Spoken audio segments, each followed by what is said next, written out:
ನೋಡಿ, ಇದ್ರ ಬಗ್ಗೆ ಏನು ಮಾತಾಡಬೇಕು ಅಂತ ಗೊತ್ತಾಗಲ್ಲ. ಯಾಕಂದರೆ ಇವೆಲ್ಲ ಒಂದು ವಿಚಿತ್ರವಾದಂಥ ಪ್ರಕರಣಗಳು, ವಿಚಿತ್ರ, ವಿಕೃತ ಮತ್ತು ಅಸಹ್ಯ ಪಡುವಂಥ ಪ್ರಕರಣಗಳು.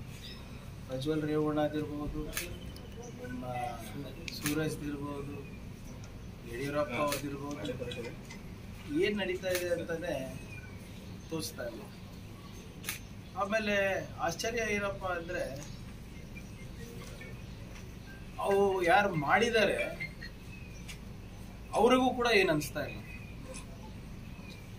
ಎಲ್ಲರೂ ಬೇರೆ ರಾಜೀನಾಮೆನೇ ಕೇಳ್ತಾ ಇದ್ದಾರೆ, ಅವರು ಆತ್ಮಾವಲೋಕನ ಮಾಡ್ಕೊತಾರೆ. ನೀವು ನಮಗೆ ಕೇಳ್ತಾ ಇದ್ದೀರ, ಅವ್ರಿಗೆ ಕೇಳಬೇಕು.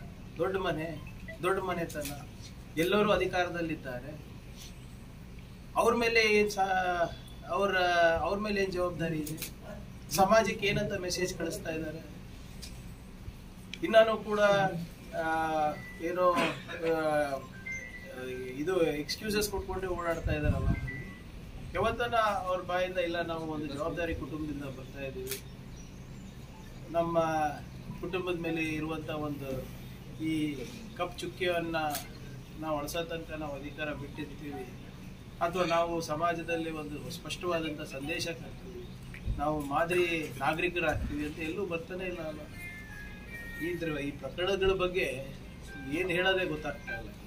ಕುಮಾರಸ್ವಾಮಿ ಅವ್ರವ್ರಿಗೆ ವಿವೇಚನೆಗೆ ಬಿಟ್ಟಂಥ ವಿಷಯ ಇವೆ. ನಾನು ಕುಮಾರಸ್ವಾಮಿ ಅವ್ರ ಬಗ್ಗೆ ಆಗಲಿ, ದೇವೇಗೌಡರ ಬಗ್ಗೆ ಆಗಲಿ, ರೇವಣ್ಣ ಅವ್ರ ಬಗ್ಗೆ ಆಗಲಿ ಮಾತಾಡೋಕ್ಕೆ ಹೋಗೋದಿಲ್ಲ. ಅವರ ಸ್ವಂತ ವಿವೇಚನಕ್ಕೆ ಅವರೇ ಆತ್ಮಾವಲೋಕನ ಮಾಡ್ಕೊಂಡು ಅವ್ರ ಆತ್ಮಸಾಕ್ಷಿಯಾಗಿ ಅವ್ರು ಏನು ಮಾಡ್ತಾರೆ ಅವ್ರಿಗೆ ಬಿಟ್ಟಂಥ ವಿಚಾರ. ಯಾಕಂದರೆ ಅವರನ್ನು ನಂಬ್ಕೊಂಡು ಲಕ್ಷಾಂತರ ಜನ ಅವ್ರ ಪಕ್ಷದವರಿದ್ದಾರೆ, ಅವ್ರಿಗೆ ನಂಬ್ಕೊಂಡು NDA ನಡೀತಾ ಇದೆ, ಅವ್ರಿಗೆ ಬಿಟ್ಟಂಥ ವಿಚಾರ. ಆದರೆ BJP ಅವರ ಸ್ಮಶಾನ ಮೌನ ಯಾಕೆ ಈ ವಿಚಾರಗಳ ಬಗ್ಗೆ ಅಂತ ಗೊತ್ತಾಗ್ತಾ ಇದೆ. ಮಿಕ್ಕಿದ ಬಗ್ಗೆ ಏನು ಮಿಕ್ಕಿದ ಟೈಮ್ನೆಲ್ಲ ಜಪ ಮಾಡ್ತಾರೆ, ಬೇಟಿ ಬಚಾವ್ ಬೇಟಿ ಪಡಾವ್ ಅಂತ. ಮಿಕ್ಕಿದ ಟೈಮ್ನೆಲ್ಲ ನ್ಯಾಯದ ಬಗ್ಗೆ ಮಾತಾಡ್ತಾರೆ.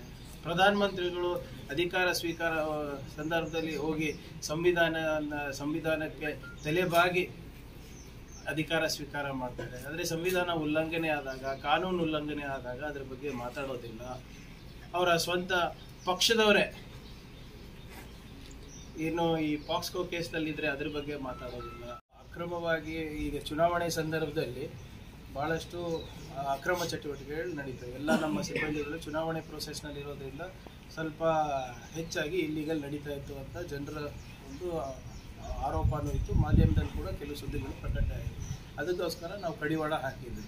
ಈಗ ನಾವು ಕೆಲವು ನಿರ್ಬಂಧಗಳನ್ನು ಹಾಕಿ, ಕೆಲವು ಕಠಿಣ ಮಾನದಂಡಗಳನ್ನು ಹಾಕಿ ಈಗ ನಾವು ಅಲೌ ಮಾಡ್ತಾ ಇದ್ದೀವಿ. ರಾಯಲ್ಟಿ ಇದಿರ್ಬೋದು ಗೊತ್ತಿದೆ. ಮತ್ತು ಯಾರ್ಯಾರು ಇಲ್ಲಿಗಲ್ ಏನೋ ಸ್ಟೋರೇಜ್ ಮಾಡ್ತಾ ಇದ್ದಾರೆ ಮತ್ತು ಇಂಥದ್ದು ಕುಮ್ಮಕ್ಕೆ ಕೊಡ್ತಾ ಇದ್ದಾರೆ ಅಗ್ರಿಕಲ್ಚರಲ್ ಲ್ಯಾಂಡ್ನಲ್ಲೆಲ್ಲ, ಅದಕ್ಕೆಲ್ಲನೂ ಕೂಡ ನಾವು ಒಂದು ಪಬ್ಲಿಕ್ ನೋಟಿಸ್ ತಂದು ಅದನ್ನು ನಾವು ಸ್ಟ್ರಿಕ್ಟ್ ಮಾಡಿದ್ದೀವಿ.